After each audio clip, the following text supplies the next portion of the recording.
How do you decouple pornography from your life as a coping mechanism? That's a great question. And the answer is not incredibly simple either. So, one of the things that's important to know about recovery or embarking on any kind of project of transformation, like one of the first traps that people fall into a lot is looking for a silver bullet. It's important to not start this process expecting that it's just going to be one thing that is going to solve this problem. When pornography is deeply embedded into your life as a coping mechanism, the thing to begin to ask yourself is, well, what problem is it solving? If I'm using it to cope, what is it that I'm using pornography to cope with, right? And oftentimes that list can be very complex. Sometimes it might be superficial, very simple things like boredom. Yeah, I'm just tired, I'm bored, and there's an opportunity.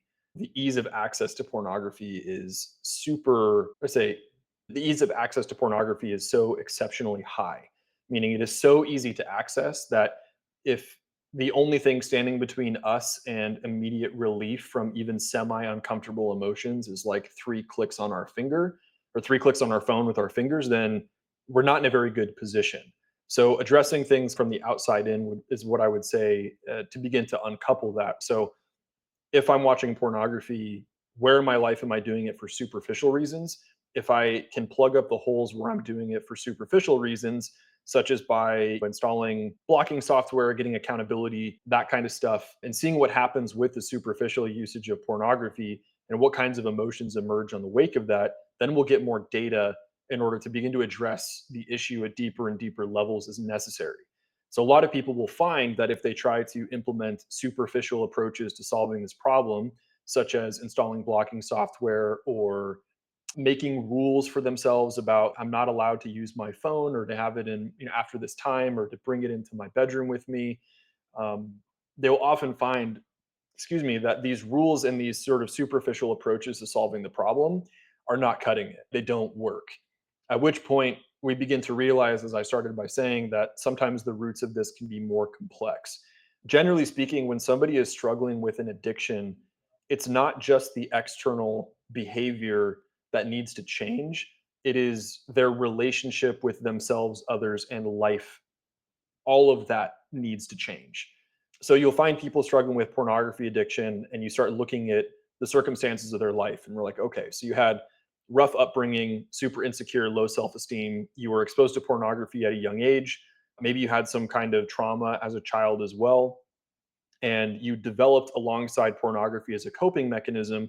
And now you're in a position where your ability to respond to the events of your life is very impaired. So a lot of people who are struggling with addiction, they get themselves into the situation or find themselves in the situation where they're only able to respond to the events and emotions in their life in ways that are self-destructive, actually make their emotional state worse instead of making it better, and then leads to shame, disconnection, and isolation as the byproduct.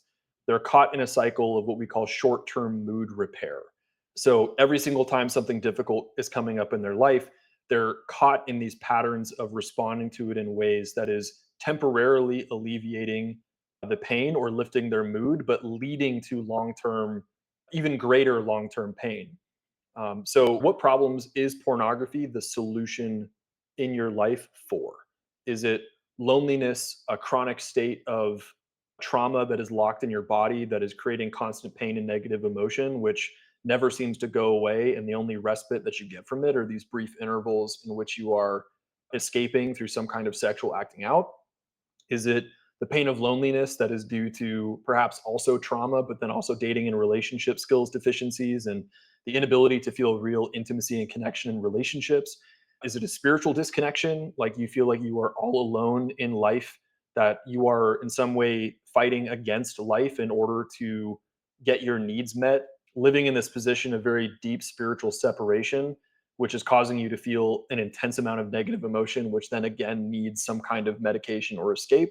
So, how you uncouple porn from your life as a coping mechanism is, like I said, first beginning to ask yourself the questions of what problems is it solving? What am I using it to cope with? And then how can I begin to actually meet my needs for these things in a way that actually moves my life forward, is productive of self-esteem, self-respect, and self-worth, and fosters genuine connection, intimacy, and belonging. But that problem, especially if you're struggling with legitimate addiction, is usually not one that can be solved in isolation. I would go so far as to say if you are struggling with a legitimate addiction, there is never a point at which this problem can be solved in isolation because the isolation is part of the problem.